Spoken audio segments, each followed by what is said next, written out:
Welcome to the Deep Dive. This is where we take a whole stack of sources and boil them down, giving you that shortcut to being really well informed.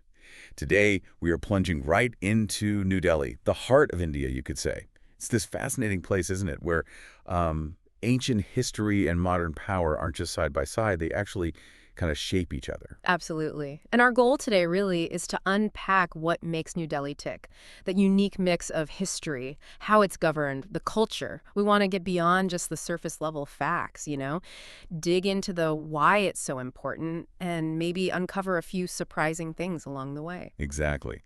Like peeling an onion, but, a really magnificent city-sized onion. We'll kick off with how New Delhi even started back in the British era, how it was all planned out. Then we'll look at its geography, why its location matters, and the incredible power concentrated there. And of course, the people, the huge population, that amazing cultural mix. Yeah, the tapestry, as you said. And the landmarks. You can't talk Delhi without the landmarks. Each one tells a story. We'll also touch on the weather, which can be pretty extreme. Oh, yeah. Plus its role as a major center for education and research, and then wrap up with the economy and that cosmopolitan vibe. So let's dive in. Okay, so it's quite striking when you think about it. New Delhi, the city we know now, is actually pretty young for a capital. It really came into being because the British made a strategic call back in 1911. They decided to move the capital from Calcutta, wanting somewhere more central. Right. Calcutta was the hub for a long time. Exactly. But what's really insightful is they didn't just pick Delhi out of thin air. Delhi had already been the capital city for loads of powerful empires over centuries. So there was this deep historical resonance, this precedent for it being a center of power. That history really grounded their decision, didn't it? It wasn't just packing boxes. It was this huge, ambitious city planning project. Really meticulous work by those two British architects, Edwin Lutyens and Herbert Baker. Visionaries in their own way. They weren't just putting up buildings. They were crafting a symbol, a center for the British Raj. Very deliberate. Indeed. And that grand plan all came together when the city was officially inaugurated. That was 1931, the capital of British India. And what's so fascinating is how that role just carried on. New Delhi transitioned pretty seamlessly, actually, into being the political and administrative heart of independent India. It's kept that crucial role established almost a century ago. And it's wild how much power is squeezed into such a surprisingly small area. Geographically, okay, it's in northern India, but New Delhi itself, just 42.7 square kilometers. Tiny, really. Tiny on the map, maybe? Right. Especially when you compare it to the wider National Capital Territory, the NCT of Delhi, which surrounds it. You'd think a capital would be bigger, maybe. Well, that compact size is actually key. Despite being relatively small, this is where you find the president's residence, the prime minister's office, parliament, the Supreme Court. It's all incredibly centralized, which makes it, without a doubt, the command center for the world's largest democracy. The command center, that's a good way to put it. And that concentration has huge implications, obviously, for governing, but also just for the city itself. Security, planning, everything. It's a real nerve center. And talking about scale, this small political core sits right in the middle of one of the biggest urban areas on the planet. New Delhi proper might only have, around 250,000 people? But the whole Delhi NCR area, the National Capital Region, that's home to over 31 million people. It's staggering. Second largest urban area globally. Wow. And with that many people comes this incredible fusion of cultures. It's a real melting pot. You see new traditions emerging all the time. Food, art, music. It's constantly evolving, but still holds on to its roots. So you'd hear all sorts of languages on the street. Oh, absolutely. Hindi, English, Punjabi, Urdu, so many others. It creates this vibrant kind of linguistic mosaic.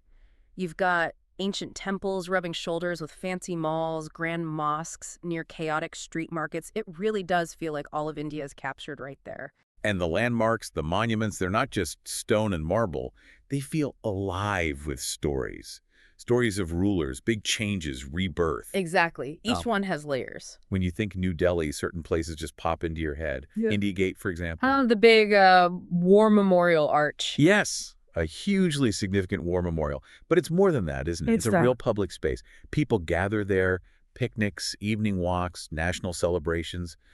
It really reflects the city's pulse. It does. And then you have Rashtrapati Bhavan, the president's residence. The sheer scale of it, that Lutyens architecture. It speaks of colonial power, sure, but also, post-colonial India finding its feet, its own identity as a nation. It embodies that transition, too. And you've also got the Lotus Temple. So distinctive. Beautiful building, the Baha'i House of Worship, shaped like a lotus flower. Symbolizing purity, openness. Really unique. It stands for that Baha'i idea of unity, welcoming all religions. A symbol of harmony. Hmm.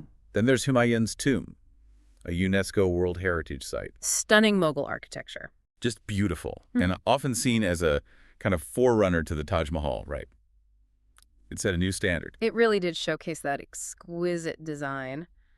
And for a different vibe, Connaught Place. Ah, yes, CP. Always buzzing. That lively, circular shopping area, full of energy, commerce, a real hub that nods to its colonial planning but feels very modern Delhi. So much history and life packed in. Yeah. But living there, or even visiting, you had to deal with the environment, the climate. Definitely. And New Delhi's weather doesn't do things by halves. It really shapes daily life there. It certainly keeps you on your toes. The summers. Oh. Wow, they can be seriously intense. Temperatures hitting 45 degrees Celsius. That's what, 113 Fahrenheit? Roughly, yeah. And during those peak summer months, the whole rhythm of the city changes. Life kind of moves indoors, revolves around air I conditioning. should imagine. But then the winters, they can bring a different kind of challenge. It can dip below 5 Celsius, that's about 41 Fahrenheit, and you often get this thick fog, especially in the mornings. Looks quite atmospheric, almost eerie, but makes getting around tricky. Right, and then the monsoon. Ah, yes, the monsoon. Usually arrives between July and September, brings heavy rain, which is welcome after the heat, turns everything green, but it also really tests the city's drainage and infrastructure every year. So beyond the politics and the climate, New Delhi is also this huge center for education and research. It's where, future scientists, doctors, leaders are getting their training. Yeah. It draws talent from all over India. Absolutely. We're talking about some really top-tier institutions. You've got JNU, Jawaharlal Nehru University, very strong in social sciences, humanities. Delhi University, DU, which is massive, one of India's biggest and most respected. In IMBARS. Yes, IMIN's the All India Institute of Medical Sciences, world-renowned for medical research patient care, and IIT Delhi, which is technically in the wider NCR, but it's a powerhouse for engineering, tech, and feeds into that whole startup scene. So these aren't just local colleges, they're major national, even international players. Definitely. Beacons of learning. Okay, finally, let's look at the economy and the lifestyle. It's the political capital, obviously, but Yeah. it's also a big economic engine in its own right.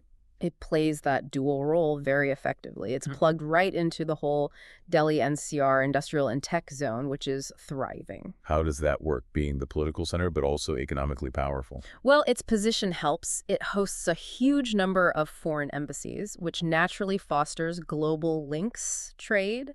Plus, you have countless think tanks influencing policy and a really buzzing startup ecosystem reflecting India's push for innovation. Right. And all that contributes to its reputation for, relatively high living standards, a very cosmopolitan lifestyle. And you certainly see intense real estate development, which reflects that constant growth and ambition. So when you pull it all together, what's the big picture for you? What does New Delhi represent? It feels like much more than just a city. It's like you said earlier, the living soul of India, almost. Yeah. It's this place where ancient history is right there influencing cutting-edge governance, where deep-rooted traditions are tangled up with global ambitions. It really is where India's past, present, and future all seem to collide and coexist. That's really the core takeaway, I think. New Delhi is this incredible lesson in how heritage and progress can actually fuel each other, not just exist side by side. And if you ever get the chance to go, you absolutely should. Yeah. Yeah. Imagine, walking down streets that have seen centuries roll by, emperors and revolutions, and at the same time feeling the buzz of this incredibly fast-paced modern nation figuring out its place in the world. It really puts the idea of a capital city into a whole new perspective. It truly does. It's an experience that stays with you.